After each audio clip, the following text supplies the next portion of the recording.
We're Dance Gavin Dance. And you're watching Amplified TV. Now, first day of the UK tour. Looking forward to tonight's show? Very much so. It's going to be a lot of fun. Yeah, we've been preparing a while to do the back-to-back DBM2, and it's finally here. So it's the first show I've been, a little bit nervous for in a long time, just because we've never done anything like it. But I'm excited at the same time, and it's always good to be in the UK. It's my favorite place in Europe. So you guys don't come over here as often as we'd like to see you. What does it feel like to be playing to like a sold-out crowd? It feels really good. I personally, I love coming to the UK.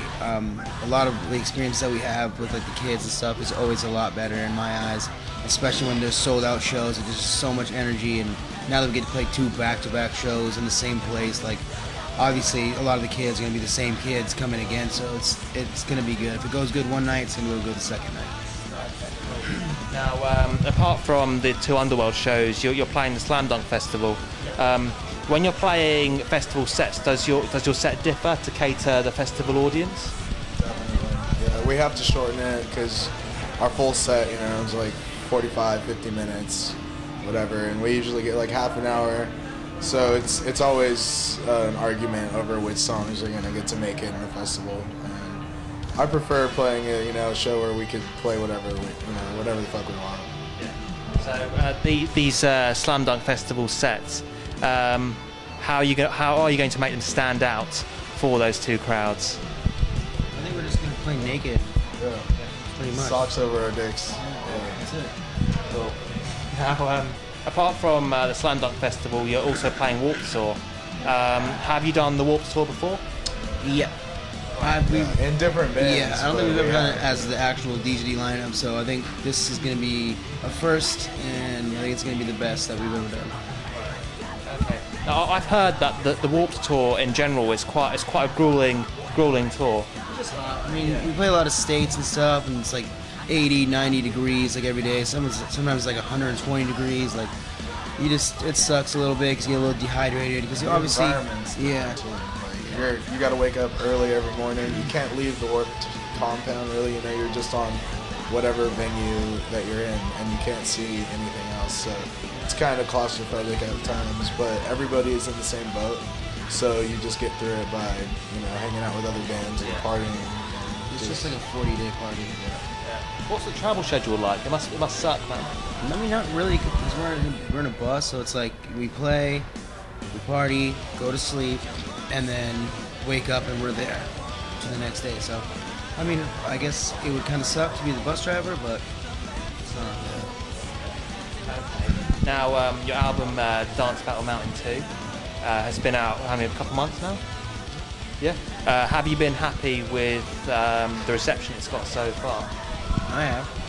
Yeah, definitely. It's our best-selling CD, and our shows, you can definitely tell that more and more kids keep coming out, and we just keep snowballing. And we've always been a slow-building band. We've never just like all of a sudden been handed everything. So I didn't expect that to happen with this record either. It just keeps slowly progressing, and we just like to see where it goes. And we keep trying to see what could happen. Now, obviously, you'll be playing some tracks from that CD tonight. Not? No? That's DBM1 tonight, DBM2 tomorrow. Okay. Those 2 CDs, what is your favourite song to play live? On both? Or just from DBM1, I'd have to say I like playing It's Safe to Say You Dig the Backseat. And for DBM2, I love Elder Goose. Yeah, DBM1's probably a backwards punkin' song. And DBM2, Frivolously Ponchizo. Now, in the years that you've been a band, what has been the craziest fan experience you've ever had? I don't know, man. So there's been some not too crazy ones, but the only one that really sticks out in my mind is this really creepy girl in San Diego.